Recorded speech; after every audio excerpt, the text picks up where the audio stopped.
শিক্ষার্থী বন্ধুরা, তোমাদের শুভেচ্ছা অভিনন্দন জানাচ্ছি আজকের পদার্থবিজ্ঞান ক্লাসে। তোমরা যারা ক্লাসটি দেখতে পাচ্ছ তারা একটু কমেন্টে আমাকে জানাও যে তোমরা দেখতে পাচ্ছ। আর আমি একটু টেস্ট করে নিই যে আমার সাউন্ড বা অন্যান্য বিষয়গুলো ঠিক আছে কিনা।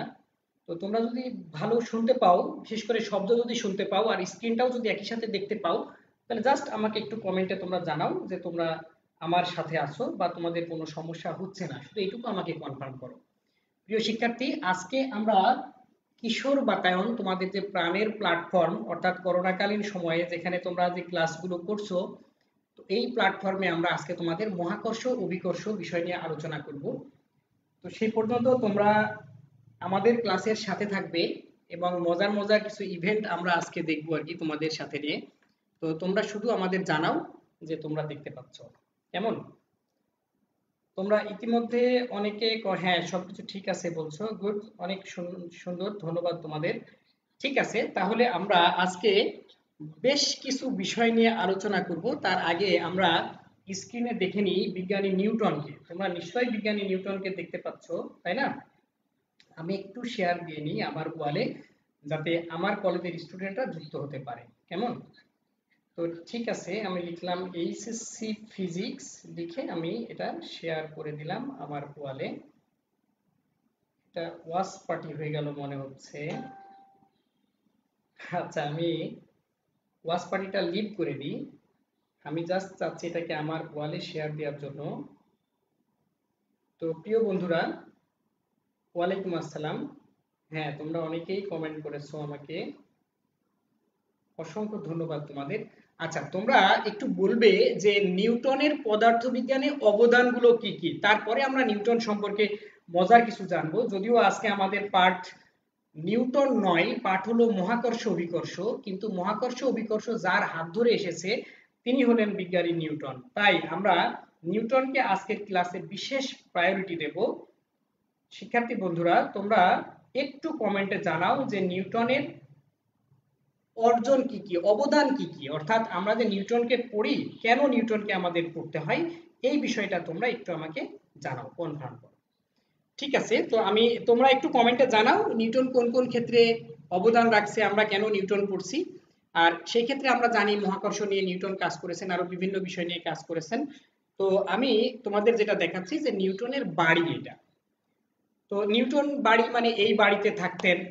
একটা মজার ব্যাপার দেখো, মজার এবং অবাক করা ব্যাপার, যে নিউটনের শিশুকালটা, বাল্যকালটা কিন্তু আসলে খুব সুখের ছিল না।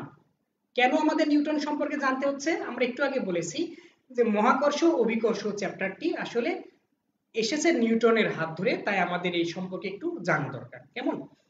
তাহলে দেখো, নিউটন যখন তার মায়ের গর্ভে ছিলেন, পেটে ছিলেন, এবং এটা 7 মাস, অর্থাৎ ভূমিষ্ঠ হননি, ঠিক সেই সময় নিউটনের বাবা মারা যান। নিউটনের বাবার নাম ছিল আইজাক, তাই আমরা বলি আইজাক নিউটন, বাবার নাম সহ বলি। দেখো, নিউটনের বয়স যখন 3 বছর, তখন নিউটনের মা দ্বিতীয় বিবাহ করেন। নিউটন, শিশু নিউটন এটাকে খুব সহজভাবে নিতে পারেননি, এবং তার দ্বিতীয় বাবা এবং পরবর্তীতে মায়ের সাথে উনি আসলে অ্যাডজাস্ট করতে পারেননি। এরপরে তাদের খুবই ভয়াবহ একটা ব্যাপার সেবা জীবনযাপন হয় আর কি। পরবর্তীতে নিউটনের বয়স যখন 12 বছর, তুমি চিন্তা করতে পারবে না, তখন নিউটনের দ্বিতীয় বাবা যিনি, তিনিও মারা যান।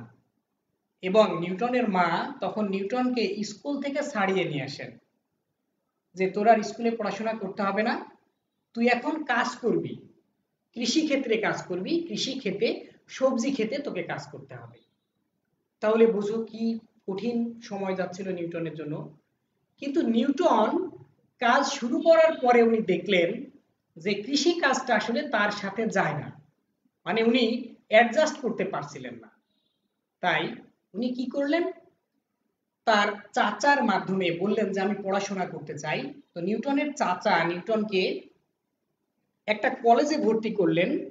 সেই কলেজটার নাম হলো ট্রিনিটি কলেজ, কেমব্রিজ। তোমরা নাম শুনেছ, বিখ্যাত কলেজ। তো এই কলেজে যখন নিউটন ভর্তি হলেন, ভর্তি হওয়ার পর শুরুর দিকেই আসলে নিউটন ছোটবেলা থেকেই মেধাবী ছিলেন, যে কোনো বিষয় খুব দ্রুত আয়ত্ত করতে পারতেন এবং খুব সহজেই উনি শিক্ষকদের দৃষ্টি কাড়লেন। একটা চরম ব্যাপার তুমি শুনে অবাক হবে, এই যে এখন করোনাকালীন সময়ে তোমরা যে বাড়িতে গৃহবন্দী আছো, ঠিক 1665 সালে নিউটনের জন্ম, 1643 সালে আর 65, মানে তোমাদের যে এজ ঠিক এমনই এজে তখন প্লেগ মহামারী আকারে ধারণ করে ইউরোপ আমেরিকায়। কর্তৃপক্ষ স্কুল কলেজ বিশ্ববিদ্যালয় বন্ধ করতে বাধ্য হন। ঠিক নিউটন তখন 1665 সালে তখন বাড়িতে চলে আসলেন। তখন উনি আবার কৃষি ক্ষেতে কাজ করার জন্য উনি গেলেন। আমরা কেন এগুলো আলোচনা করছি বলতো? যে নিউটনের প্রতি আমাদের আলাদা ভালো লাগা এবং ভালোবাসা তৈরি করার জন্য। যদি নিউটন সম্পর্কে আমাদের ভালো লাগা না তৈরি হয়, তাহলে আসলে আমাদের ফিজিক্স ভালো লাগবে না, ম্যাথমেটিক্স ভালো লাগবে না, তাই না? আমাদের উচ্চতর গণিত, ক্যালকুলাস, এটা নিউটনের অবদান। তো তোমরা লেখো, আমি কিন্তু তোমাদের বলেছি যে নিউটন কি কি করেছেন আমাদের জন্য, সেটা তোমরা লেখো, আমি কিন্তু জানাবো। যারা যারা লিখবে আমি তাদের নামগুলো লাইভে বলবো আজকে। তো গল্পটা তোমাদের ভালো লাগছে কিনা সেটাও তোমরা একটু কমেন্টে জানাও, কেমন? যে আমরা নিউটন সম্পর্কে জানছি, এটা আমাদের ভালো লাগছে কিনা। প্রিয় শিক্ষার্থী, তো খেয়াল করো, ঠিক 1665 সালে এই যে প্লেগ, এখনকার করোনার মতোই, তখন নিউটন তার বাগানে বসে যখন আপেল পড়লো আর অভিকর্ষ আবিষ্কার করে ফেললেন। আসলে নিউটন এই কথাটা বলছেন না। নিউটনকে যখন জিজ্ঞাসা করা হলো যে আপনি আপেল গাছের নিচে বসলেন আর আপেল টুপ করে পড়লো আর আপনি অভিকর্ষ বের করে ফেললেন, ব্যাপারটা কি এরকম ছিল? নিউটন বললেন আসলে তা নয়। স্টুডেন্ট লাইফে নিউটন যখন হাই স্কুলে পড়েন, তখন নিউটন ঘড়ি আবিষ্কার করেছিলেন, বায়ু কল আবিষ্কার করেছিলেন। উনি বলছিলেন যে আসলে আমি এই মহাকর্ষ অভিকর্ষের ব্যাপারটা নিয়ে মূলত আমি চাঁদকে নিয়ে আলোচনা করার চেষ্টা করছিলাম, ভাবার চেষ্টা করছিলাম, চিন্তা করার চেষ্টা করছিলাম। ঠিক ভাবতে গিয়ে সেই মুহূর্তে একটা আপেল মাথায় পড়লো, তারপরে সেটা নিয়ে কাজ করলাম। শুধু তাই না, দেখো নিউটন গতির 3টা সূত্র আবিষ্কার করেছেন। যদি এই গতির সূত্র না দিতেন, তাহলে পদার্থবিজ্ঞান দাঁড়াতোই না। ক্লাসিক্যাল ফিজিক্স, চিরায়ত পদার্থ বিজ্ঞানের জনক বলা হচ্ছে, যে তার উপরে দাঁড়িয়েই আসলে আজকের এই মহাজগৎ, এই বিজ্ঞান, বিজ্ঞান জগৎ, কেমন? তাহলে দেখো নিউটন কি কি করলেন। তরঙ্গ নিয়ে আবিষ্কার করলেন, কম্পাঙ্ক নিয়ে কাজ করলেন, আলো নিয়ে কাজ করলেন। আলো যে কণা, এটা প্রথম নিউটন বললেন।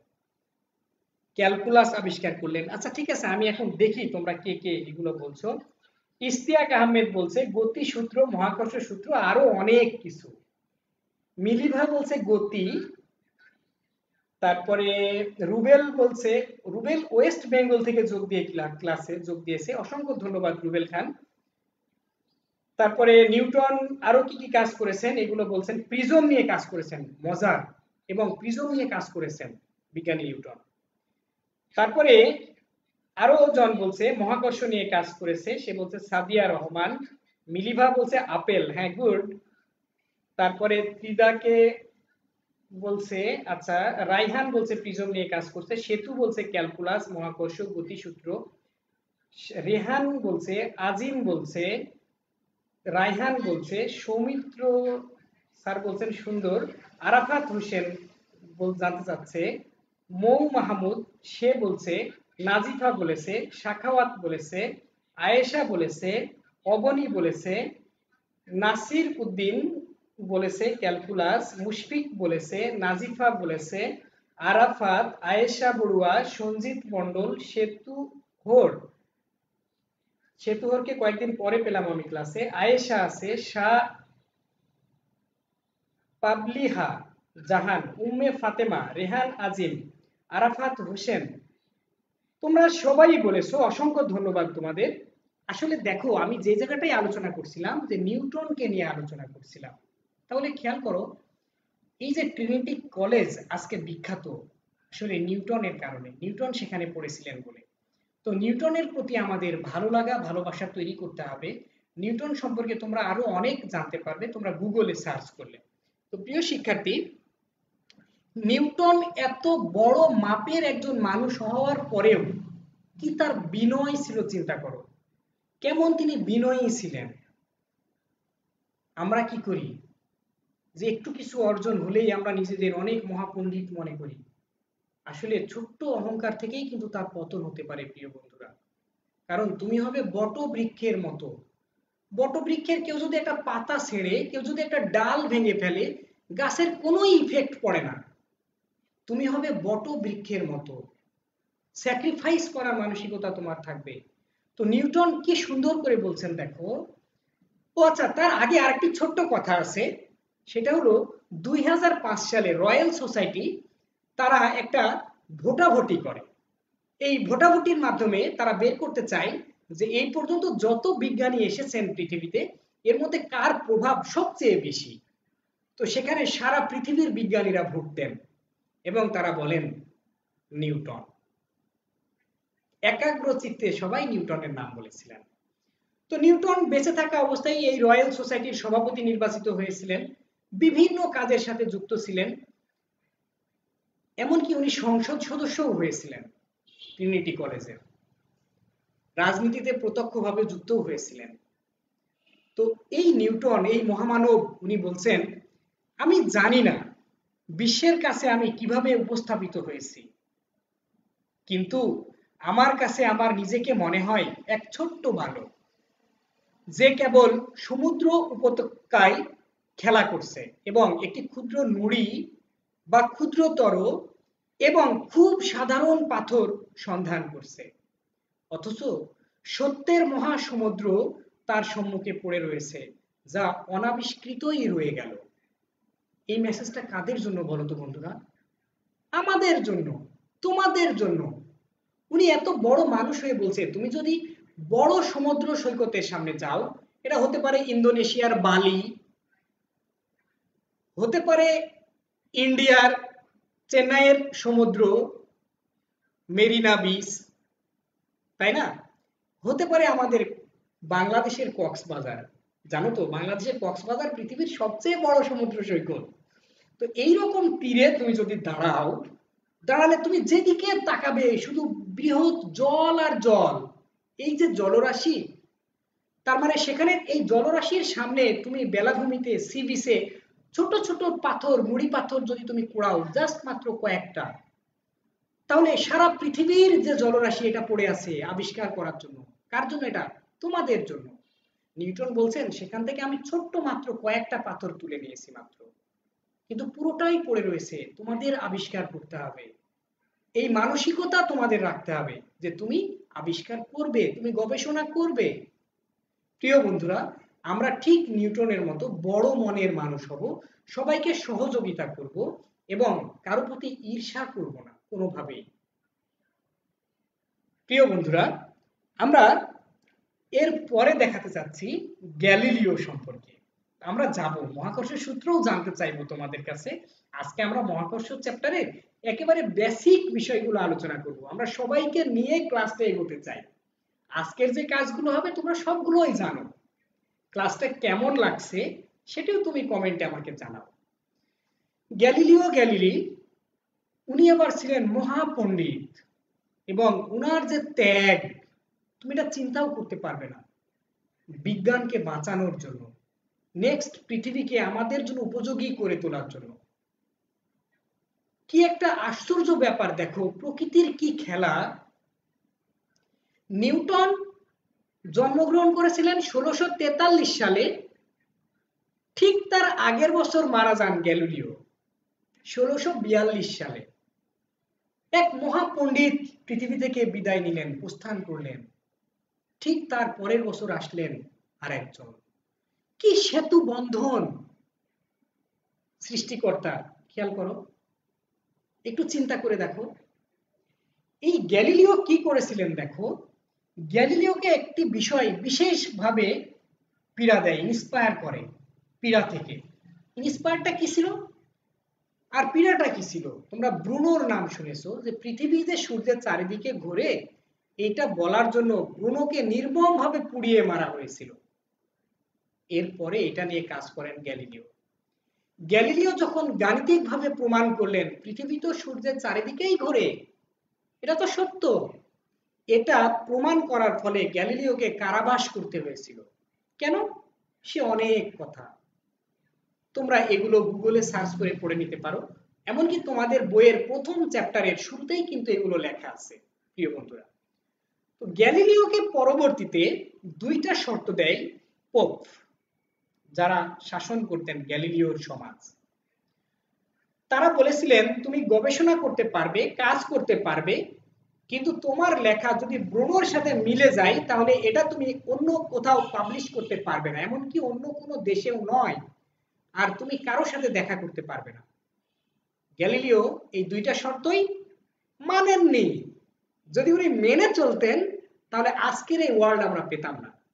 শুধু তাই নয়, গ্যালিলিওকে বলা হলো বলো তুমি মিথ্যা বলেছো যে পৃথিবী সূর্যের চারিদিকে ঘোরে না।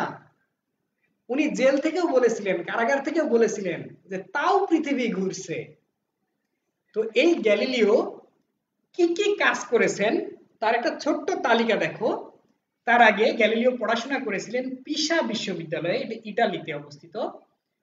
তো এই পিসা অনেক বড় একটা ইউনিভার্সিটি, প্রায় ৩,৫০০-এর উপরে তারা পিএইচডি ডিগ্রি দিয়েছেন। তোমরা একটু গুগলে সার্চ করে দেখে নিও কেমন। পিসা বিশ্ববিদ্যালয়টা কেন দেখালাম দেখো, ঠিক ছবির যে ডান পাশে তোমরা দেখতে পাচ্ছ একটা লম্বা মিনারের মতো, টাওয়ারের মতো, এটা নাম হলো পিসা টাওয়ার। এই টাওয়ার থেকে গ্যালিলিও দুইটা বস্তুকে ছেড়ে দিয়েছিলেন, একটা অনেক ভারী বস্তু আর একটা হালকা বস্তু। উনি ফেলে দিয়ে দেখলেন যে বস্তু দুইটি প্রায় কাছাকাছি সময়ে তারা নিচের দিকে পড়ছে, তাহলে এর ভর কিন্তু কোনো ইফেক্ট করছে না। কেমন? আচ্ছা, তাহলে উনি কি কি কাজ করেছিলেন তার একটা ছোট্ট তালিকা আমরা একটু দেখে নিই, গ্যালিলিওকে মনে রাখার জন্য, গ্যালিলিওকে ভালোবাসার জন্য। কেমন?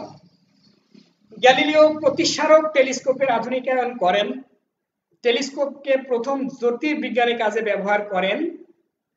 আরো একটা মজার ব্যাপার দেখো, সেই সময়ের রাজা মানে গ্যালিলিওর রাজা, উনি বলেছিলেন তোমার কারাবাস লঘু হতে পারে, তুমি তোমার এই টেলিস্কোপ দিয়ে যদি তুমি আমাকে স্বর্গ দেখাতে পারো। উনি বলেছিলেন আমি চাঁদ দেখছি, বৃহস্পতির উপগ্রহ আবিষ্কার করছি, তাহলে তুমি আমাকে স্বর্গ দেখাও, কোথায় স্বর্গ আছে আমি দেখতে পাই কিনা। আসলে এটা কি দেখানো সম্ভব? আচ্ছা, আবার ফিরে আসি আমরা। এরপরে বৃহস্পতির 4টা উপগ্রহ আবিষ্কার করেন গ্যালিলিও, গ্যালিলিয়ান উপগ্রহ বলে এগুলোকে, ছায়াপথে তারকাদের নিয়ে গঠিত তথ্য তিনি দেন। তিনি আবিষ্কার করেন পড়ন্ত বস্তুর গতির ওজনের উপর নির্ভরশীল না, সেটা আমরা দেখবো আর একটু পরে। সরলদৈর্ঘ্যের সূত্রও তিনি আবিষ্কার করেন, আলোর দ্রুতি নিয়ে তিনি কাজ করেন, চাঁদের যে কলঙ্ক অর্থাৎ চাঁদে যে পাহাড় আছে, খাদ আছে, গিরিপথ আছে, এগুলো তিনি আবিষ্কার করেন, শনির উপগ্রহ আবিষ্কার করেন। আমরা যে চতুর্থ চ্যাপ্টারে পড়লাম প্রাস নিয়ে, সরি তৃতীয় চ্যাপ্টারে, তাই না, এই যে প্রাসের গতিপথ এগুলো নিয়ে কাজ করেছেন কে? গ্যালিলিও। জড়তার সূত্র আবিষ্কার করেন, পড়ন্ত বস্তুর সূত্র আবিষ্কার করেন, সেটা আমরা পড়বো এখন। এখন আমরা জানার চেষ্টা করব পদার্থবিজ্ঞানের সূত্রগুলো সকল জড় কাঠামোতে এক হবে এই যুক্তি উপস্থাপন করেন। পরবর্তীতে আইনস্টাইন প্রমাণ করেন, তোমরা জানো এটি, তাই না? তাহলে দেখো পড়ন্ত বস্তুর 3টা শর্ত, যদি আমরা এই 3টা শর্ত মনে রাখতে পারি তাহলে ওই যে পিসা টাওয়ার থেকে ফেলে দিলেন গ্যালিলিও, প্রমাণ করলেন, উনি ওখান থেকে বের করলেন যে এই পড়ন্ত বস্তুর ক্ষেত্রে 3টা শর্ত লাগবে। যদি এই 3টা শর্ত ফিল আপ করা হয় তাহলে প্রত্যেকটা বস্তু তাদের সমান বেগ প্রাপ্ত হবে, একই সাথে একই সমতলে তারা অবস্থান করতে থাকবে। কেমন? তাহলে তোমরা কারা কারা আছো, তোমাদের কোনো প্রশ্ন আছে কিনা সেটা দেখি, তোমরা কেউ কোনো কি ধরনের মন্তব্য করছো সেটাও দেখি।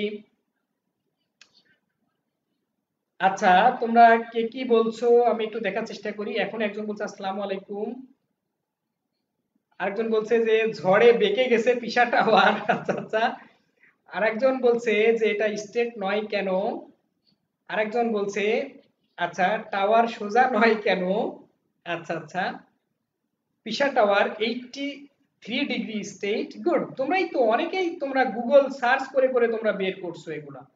অসংখ্য ধন্যবাদ তোমাদের। আসলে এই কাজটা আমাদের করতে হবে। যখনই কোনো প্রশ্ন তৈরি হবে আমাদের মনে, প্রশ্ন আসবে, তখনই আমাদের উচিত হবে জাস্ট গুগলে গিয়ে একটু সার্চ করে নেওয়া। মাথায় রাখতে হবে গুগল হলো আমাদের বড় শিক্ষক। আমি এখনো কোনো একটা পাঠদান করার আগে একটু গুগল সার্চ করে নিই, দেখে নিই। তোমরা তো দেখবাই, কেমন? তাহলে শর্ত তিনটি কি কি ছিল দেখো, আমি তোমাদের সাথে একটু কথা বলি। মনে করো আমার কাছে দুইটা ফোন আছে, তাই না? এই দুইটা ফোনকে যদি আমি একসাথে, মনে করো এটা একটু ভারী লাগছে আমার কাছে, এটা একটু হালকা লাগছে আমার কাছে, বা মনে করো একটা পেন নিলাম, এই দুইটাকে আমরা একই উচ্চতায় রাখবো, একটা উপরে আর একটা নিচে, তাহলে এটা ফিল আপ করবে না, একই উচ্চতায়। আরেকটা হলো একই সময়ে আমরা ফেলবো, মানে একটাকে আগে ফেললাম একটাকে পরে ফেললাম, তাও হবে না। তাহলে একই উচ্চতা, একই সময়, একটা বিনা বাধা। বিনা বাধাটা খুব গুরুত্বপূর্ণ, সেটি হলো বাতাসের বাধা থাকা যাবে না। কেমন? বাতাস যদি থাকে তাহলে হবে না। যদি এটা হয় তাহলে একই সাথে বস্তুগুলো মাটিতে পড়তে থাকবে। এখন তোমরা এই পড়ন্ত বস্তুর সূত্র তিনটে একটু কমেন্ট বক্সে লিখে ফেলো। প্রথম সূত্র, এই তিনটা কথা আমরা তিনটা সূত্রতেই বলবো, যে একই উচ্চতা থেকে বিনা বাধায় এবং একই সময়ে পড়ন্ত সকল বস্তু সমান সময়ে সমান পথ অতিক্রম করে। তোমরা একটু লেখো প্লিজ, তোমরা প্রত্যেকে একটু লিখবে। দ্বিতীয় সূত্র, ভি সমানুপাতিক টি। খেয়াল করো, ভি সমানুপাতিক টি মানে কি? এর মানে হলো, তোমরা দেখতে পাচ্ছ তো না? হ্যাঁ, দেখতে পাচ্ছ। ভি সমানুপাতিক টি এর মানে হলো, ওই যে বললাম শর্ত তিনটা আমরা সকল ক্ষেত্রেই বলবো, যে একই উচ্চতা থেকে বিনা বাধায় একই সময়ে পড়ন্ত বস্তুর বেগ তার সময়ের সমানুপাতিক। এটা তো হবেই, কারণ আমরা জানি অভিকর্ষ ত্বরণের মান 9.8 মিটার পার সেকেন্ড স্কয়ার, অর্থাৎ প্রতি সেকেন্ডের বেগ 9.8 মিটার করে বাড়তে থাকে। তাই কত সময়ে তার বেগ কত আমরা ইজিতে বের করে দিতে পারবো। সময় যদি 1 সেকেন্ড হয় 9.8, 2 সেকেন্ড হলে 19.6, 3 সেকেন্ড হলে আমরা ইজিতেই বের করে ফেলতে পারছি পড়ন্ত বস্তুর সূত্র থেকে। কেমন? তৃতীয় সূত্র, সেটি হলো এইচ সমানুপাতিক টি স্কয়ার। কি আমরা এটা বুঝলাম? কি বললাম? অর্থাৎ ওই শর্তগুলো বলে নিচ্ছি আমরা। বিনা বাধায় একই উচ্চতা থেকে একই সময়ে পড়ন্ত বস্তুর অতিক্রান্ত দূরত্ব সময়ের বর্গের সমানুপাতিক। অর্থাৎ তোমার যে টাইমকে যদি আমরা স্কোয়ার করি তাহলে অতিক্রান্ত দূরত্ব আমরা পেয়ে যাব। তো প্রিয় বন্ধুরা, তোমরা কে কে লিখেছো সেটা আমি একটু দেখে আসি যে তোমরা কারা কারা লিখেছো। আচ্ছা, হ্যাঁ, গুড, অনেকেই লিখছে, অনেকেই তোমরা লিখেছো, অসংখ্য ধন্যবাদ তোমাদের।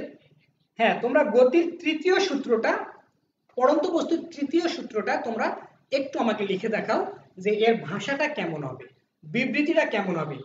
খুব গুরুত্বপূর্ণ বিষয় হলো, পরীক্ষায় কিন্তু তোমাদের উল্লেখ করে দেবে 1 মার্কের জ্ঞানমূলক প্রশ্নে, যে পড়ন্ত বস্তুর দ্বিতীয় সূত্রটি লেখো, তৃতীয় সূত্রটি লেখো, তখন আমাদের কিন্তু ওই সূত্রটি লিখতে হবে। কেমন?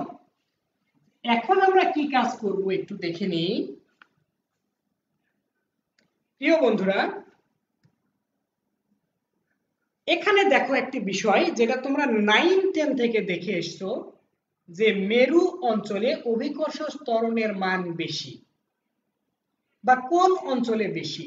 এটা এমন একটা অবজেক্টিভ, এটা 9-এ আসে, 10-এ আসে, ইন্টারমিডিয়েটে আসে, এমনকি বিসিএস পরীক্ষা যখন তুমি দেবে তখনও কিন্তু এই প্রশ্নটি কমন সবার জন্য, যে অভিকর্ষ ত্বরণের মান কোথায় বেশি, মেরুতে নাকি বিষুবীয় অঞ্চলে।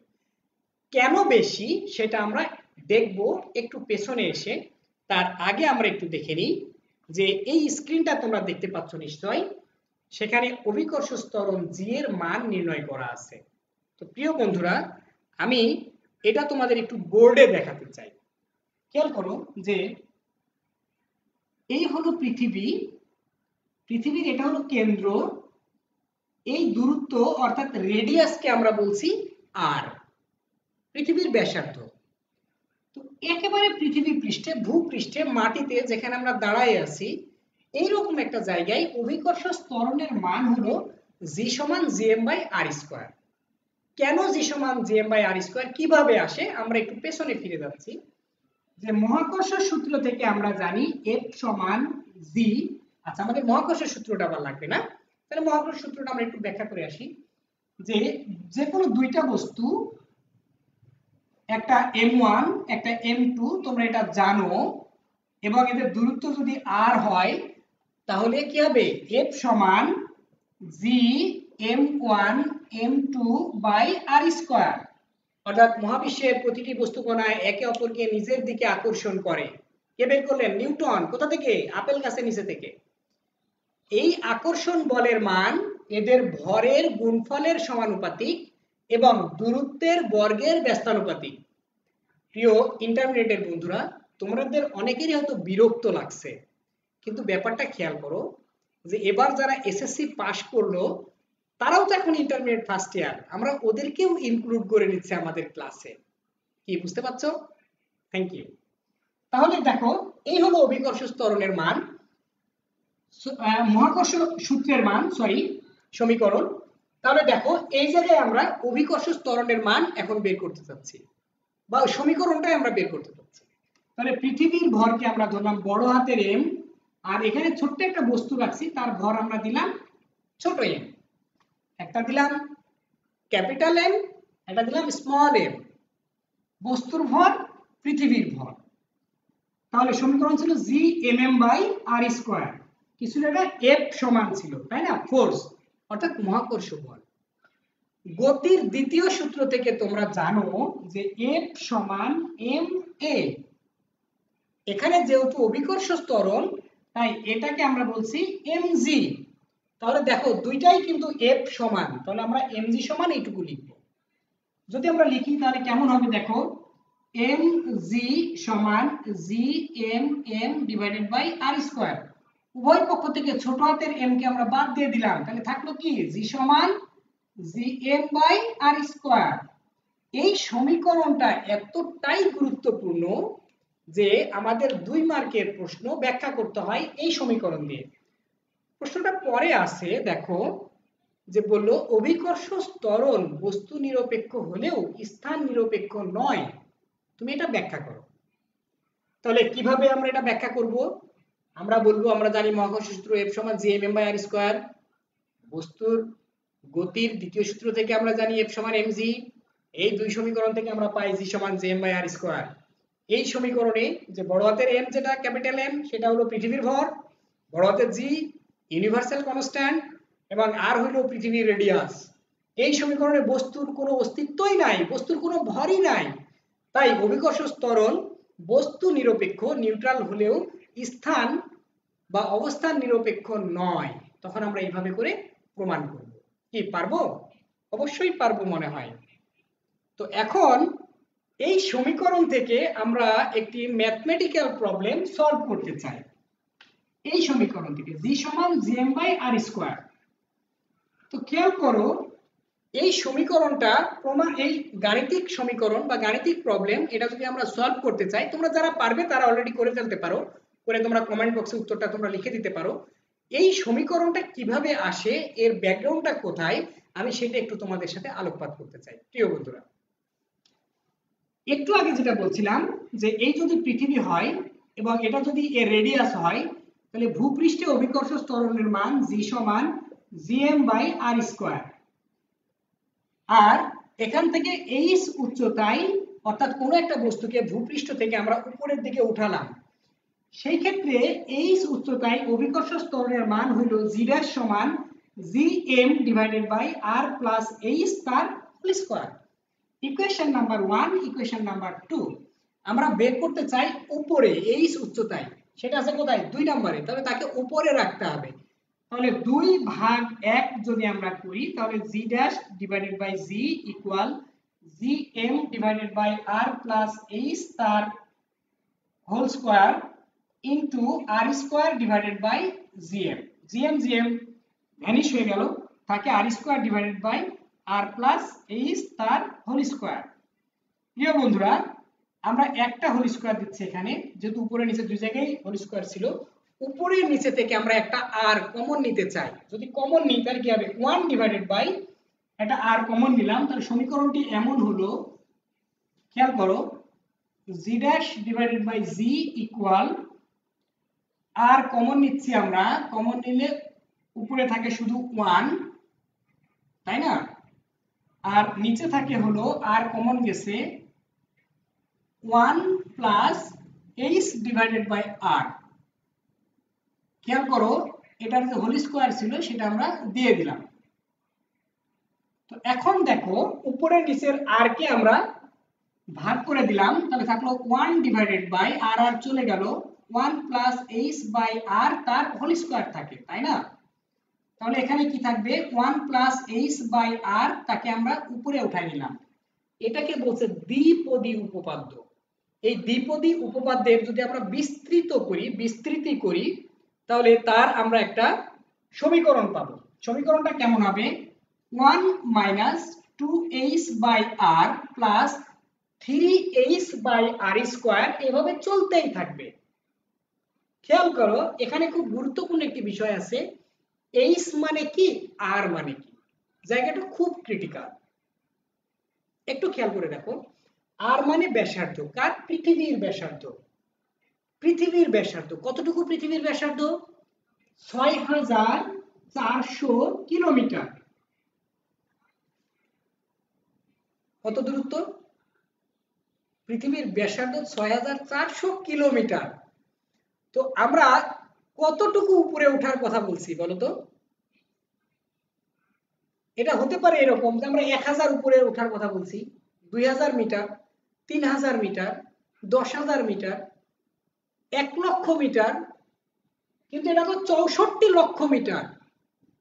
এই 64 লক্ষ মিটারকে পরবর্তীতে যদি স্কয়ার করা হয়, কারণ এখানে তো আর স্কয়ার আসবে, তারপরে অনেক বড় রাশি হবে, সেটা দিয়ে উপরের লবকে ভাগ করলে এটা একেবারে খুবই ক্ষুদ্র ক্ষুদ্র ক্ষুদ্র সংখ্যা হবে, একের থেকে অনেক ছোট, তাই আমরা ওইগুলোকে ওভারলুক করে দিচ্ছি। তাহলে এখন আমাদের থাকলো 1 minus 2h by r, g dash by g এর মান আমরা বের করতে চাই, g ড্যাশের মান। তাহলে g ড্যাশ সমান 1 minus 2h divided by r, তার সাথে থাকলো g, অর্থাৎ ভূপৃষ্ঠের যে অভিকর্ষ ত্বরণের মান 9.8, সেই রাশিটা এর সাথে গুণ হবে। খেয়াল করে দাও, একটু খেয়াল করো, খেয়াল দাও একটু, যে এই যে 2h বাই r এর মান, এটা হবে ভগ্নাংশ। ভগ্নাংশ যদি 1 থেকে বিয়োগ করো তাহলে সংখ্যাটা কি হবে, ভগ্নাংশ হবে। 1 এর থেকে ছোট হবে, 1 এর থেকে ছোট সংখ্যা দিয়ে তুমি যে সংখ্যাকেই গুণ করো না কেন, সংখ্যাটা ছোট সংখ্যা হবে, ছোট হয়ে যাবে। কি আমরা বুঝতে পারছি, গুণ করলে ছোট হয়ে যায়। খেয়াল করো, তুমি বলো তো 10 কে কত দিয়ে গুণ করলে গুণফল 5 হবে, কে পারবে? 10 কে কত দিয়ে গুণ করলে গুণফল 5 হবে, কত দিয়ে গুণ করব আমরা, এটা কে কে পারবে, আমি একটু দেখে নিই। 10 কে কত দিয়ে গুণ করলে গুণফল 5 হবে, জানাও, একটু জানাও। তোমরা লেখো। গুড, লিখছে সেজু, লিখছে 1/2। 1/2, আমরা 1/2 কে 0.5 বলছি না, 0.5, তার মানে আমরা তো এটাই বলছিলাম, দশমিক সামথিং দিয়ে যাকেই তুমি গুণ করবে 1 এর থেকে ছোট হলে সংখ্যাটা ছোট হয়ে যাবে। তাহলে এই যে দেখো ভগ্নাংশ আসছে, 1 এর থেকে কম, এইটা দিয়ে তুমি যদি একে গুণ করো গুণফলটা ছোট হয়ে যাবে। তার মানে ভূপৃষ্ঠ থেকে আমরা যত উপরের দিকে যাব, h এর মানটা যত বাড়বে, সেই ক্ষেত্রে এই সংখ্যাটা তত ছোট হবে। তার মানে আমরা বলতে পারি ভূপৃষ্ঠ থেকে যত উপরের দিকে যাব, অভিকর্ষ ত্বরণের মান তত কমতে থাকবে। কেমন? হ্যাঁ, তোমরা অনেকেই হয়তো গাণিতিক সমস্যার সমাধান করে ফেলেছো ইতিমধ্যে, তাহলে আমরা কনসেপ্টটা নেওয়ার চেষ্টা করলাম। তাহলে এখন দেখো যে আমরা এই ম্যাথমেটিক্যাল প্রবলেমটা সলভ করতে চাই, যে পৃথিবীকে 6400 কিলোমিটার ব্যাসার্ধের একটা গোলক, তাহলে রেডিয়াস r সমান 6400 কিলোমিটার, এটাকে আমরা মিটারে নিব, 6400 গুণন 10⁻³ মিটার। বলছে কত উচ্চতায় এইচ এর মানটা কত হবে এটা আমাদের বের করতে হবে। আর বলছে যে অভিকর্ষ ত্বরণের মান, এইচ উচ্চতায় অভিকর্ষ ত্বরণের মান ভূপৃষ্ঠের অভিকর্ষ ত্বরণের মানের 1/64 হবে। তাহলে খেয়াল করো, জি ড্যাশ বাই জি, জিটাকে এই পাশে নিয়ে আসলাম, তাই যদি হয় তাহলে এটাকে আমরা লিখতে পারি 1/64। কেমন? তাহলে এখন আমরা যে সমীকরণটি জানি সেই সমীকরণটি আমরা লিখব, যে আমরা জানি জি ড্যাশ, আচ্ছা এইচ উচ্চতায় জি ড্যাশের মানটা কত সেটা আমরা বের করব। তার আগে ভূপৃষ্ঠে অভিকর্ষ ত্বরণের মান জিএম বাই আর স্কয়ার, আর এইচ উচ্চতায় হলো G M by R plus H তার হোল স্কয়ার। 1 নম্বর সমীকরণ, 2 নম্বর সমীকরণ, 2/1। তাহলে জি ড্যাশ বাই জি সমান GM by R plus H তার whole square into R square divided by GM. তাহলে জিএম জিএম চলে গেল, জি ড্যাশ বাই জি সমান 1/64, এটা আমরা লিখে ফেললাম 1/64, দুঃখিত 1/64 ইকুয়াল, তাহলে থাকলো এখানে R square divided by R plus H তার হোল স্কয়ার। উভয় পক্ষে যদি আমরা রুট বর্গমূল করি, মজার ব্যাপার হলো এই যে বর্গমূল যে কোনো রাশির এটিও আবিষ্কার করেছেন বিজ্ঞানী নিউটন, তখন আমি বলতে ভুলে গেছি, এখন চলে আসলো। তাহলে 1/8 equal R divided by R plus H, তাই না? তো এখন আমরা আর গুণ যদি করে দিই তাহলে কেমন হবে, আমি বাম পাশের ডাটাটা মুছে দিলাম বামে লেখার জন্য। তাহলে আচ্ছা আমরা ডানেও লিখতে পারতাম, এখানেও লিখতে পারতাম। তাহলে কি হবে, আর প্লাস এইচ ইকুয়াল 8r, আর প্লাস এইচ ইকুয়াল 8r। তাহলে এইচ সমান 8r মাইনাস আর 7r। তাহলে 7 ইন্টু আর, আর এর মান কত ছিল 6400 গুণন 10⁻³ এত মিটার। এটা গুণ করলে যে রেজাল্ট আসবে সেটি হলো আসলে আর এর মান, অর্থাৎ এইচ এর মান। তার মানে ভূপৃষ্ঠ থেকে এই পরিমাণ উচ্চতায় গেলে অভিকর্ষ ত্বরণের মান ভূপৃষ্ঠের অভিকর্ষ ত্বরণ মানের 1/64 অংশ হবে। কেমন? তো প্রিয় বন্ধুরা, আচ্ছা দেখতে দেখতে সময় আসলে অনেক দূর চলে গেছে, আমি আসলে বুঝতেই পারিনি 40 মিনিট হয়ে গেছে আর কি। আচ্ছা, তো তোমরা অনেকেই লিখেছো 4480000 মিটার। হ্যাঁ ধন্যবাদ, এটি হয়েছে তোমাদের। হ্যাঁ, অসংখ্য ধন্যবাদ। প্রিয় বন্ধুরা, তাহলে আজকে আমরা কি কি বিষয় নিয়ে আলোচনা করলাম এই বিষয়ে একটু কথা বলতে চাই। মূলত আজকে আলোচনা হয়েছে পড়ন্ত বস্তুর সূত্র নিয়ে, তারপরে আলোচনা হয়েছে মহাকর্ষের সূত্র নিয়ে। আচ্ছা, আরেকটা বিষয় তোমাদের খুব গুরুত্বপূর্ণ, সেটা হলো মহাকর্ষীয় ধ্রুবক জি এর সংজ্ঞা দিতে হবে। এটা খুব গুরুত্বপূর্ণ, যে এফ সমান G M M by R square যেখান থেকে আসবে। যদি বল 1 নিউটন হয়, ভর দুটি ভরের বস্তু যদি 1 কেজি করে হয়, দূরত্ব যদি 1 মিটার হয়, তাহলে আসলে জি কেমন ইফেক্ট করবে, জি এর ফোর্সটা কত হবে, সেখান থেকে আমাদের সংজ্ঞাটা দিয়ে দিতে হবে। কেমন? তারপরে আমরা আলোচনা করেছি পড়ন্ত বস্তুর সূত্র, আলোচনা করেছি আমরা অভিকর্ষ ত্বরণ বস্তু নিরপেক্ষ হলেও স্থান নিরপেক্ষ নয়। আমরা আলোচনা করলাম যে ভূপৃষ্ঠ থেকে যত উপরের দিকে যাওয়া যায় অভিকর্ষ ত্বরণের মান তত কমতে থাকে, আমরা এই জায়গাটা আমরা দেখলাম। কেমন? আমরা ওই বিষয়টা দিয়ে একটা গাণিতিক সমস্যার সমাধানও করে ফেলেছি, তোমরাই করেছো আসলে, জাস্ট আমি এখানে উত্তরটা মিলানোর চেষ্টা করেছি তোমাদের সাথে। এর বাইরে আমরা বিশেষ বিষয় নিয়ে আলোচনা করেছি নিউটন এবং গ্যালিলিওকে নিয়ে। নিউটনের প্রতি এবং গ্যালিলিওর প্রতি পুরো পৃথিবী ঋণী। যদি তাদের জন্ম না হতো আজকের পৃথিবী এত সুন্দর হতো না। মানে এই যে মোবাইল ফোন, ইলেকট্রনিক্স এর পণ্য কি দিয়ে কাজ করে, আলো তরঙ্গ দিয়ে কাজ করে না? তাহলে আলো নিয়ে যদি কাজ না হতো তাহলে কি আমরা মোবাইল ফোন পেতাম? পৃথিবী কি এত সুন্দর হতো? আমরা কথা বলতে পারতাম, লাইভ ক্লাস নিতে পারতাম?